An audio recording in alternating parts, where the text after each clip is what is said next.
Hola, ¿qué tal? Muy buenos días, muy buenas tardes, muy buenas noches. Mi nombre es Eduardo Alonso de la Rosa, soy estudiante del Tecnológico de Estudios Superiores de Catepec.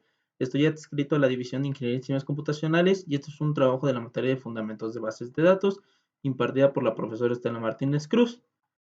El día de hoy hablaremos sobre la arquitectura de una base de datos y la arquitectura de un sistema gestor de base de datos. Para poder hablar sobre la arquitectura de base de datos, primero tenemos que definir qué es una base de datos. Bueno, una base de datos es un programa capaz de almacenar una gran cantidad de datos relacionados y estructurados entre sí, los cuales pueden ser modificados a medida que pase el tiempo. Para hablar de lleno sobre la arquitectura de una base de datos, decimos que en 1975 el comité ANSI-SPARC, que es el American National Standard Institute Standard Paradigm and Requirements Committee, propuso una arquitectura de 3 niveles y el objetivo de esta arquitectura era de que se separaran las aplicaciones de la base de datos física. En el nivel más alto encontramos el nivel externo de visión, que es el más cercano hacia los usuarios, donde se describen varios esquemas de visión. Cada uno de estos esquemas describe a una parte de la base de datos que le interesa a un grupo de usuarios. El siguiente nivel es el nivel conceptual, que describe la estructura de toda la base de datos para un grupo de usuarios. Este esquema lo que hace es describir entidades, atributos, relaciones, etcétera. Por ejemplo, en la tabla 1, que podemos decir que es la tabla de calificaciones, uno de sus atributos puede ser nombre de la materia y clave de la materia. Y puede estar relacionada con la vista 1 o con la tabla 2.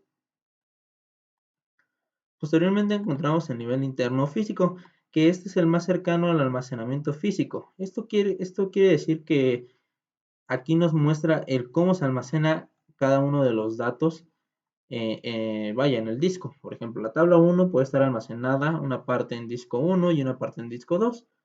Y la tabla 2 puede estar solamente almacenada en uno de estos discos y así sucesivamente. El siguiente tema, como lo habíamos dicho, es la arquitectura del sistema gestor de base de datos.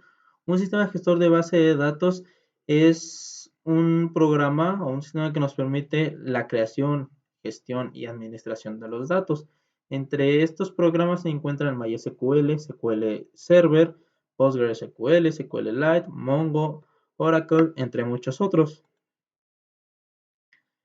El nivel más bajo es el nivel de almacenamiento en disco.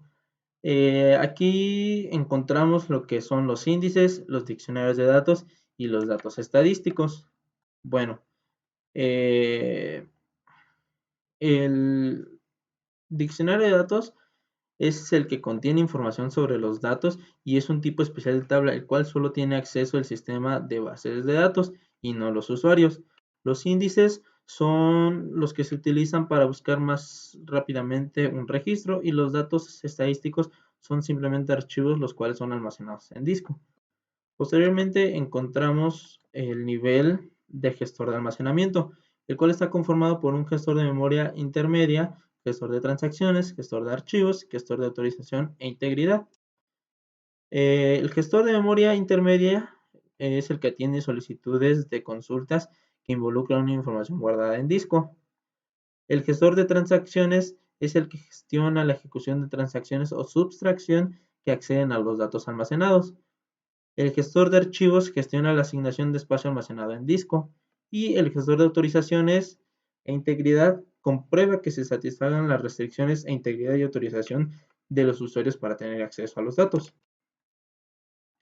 El siguiente nivel es el procesador de consultas, el cual es un conjunto de programas que se encarga de consultas y se compone del intérprete LDD, que es el lenguaje de definición de datos, el compilador LMD, que es el lenguaje de manipulación de datos, y el motor de evaluación.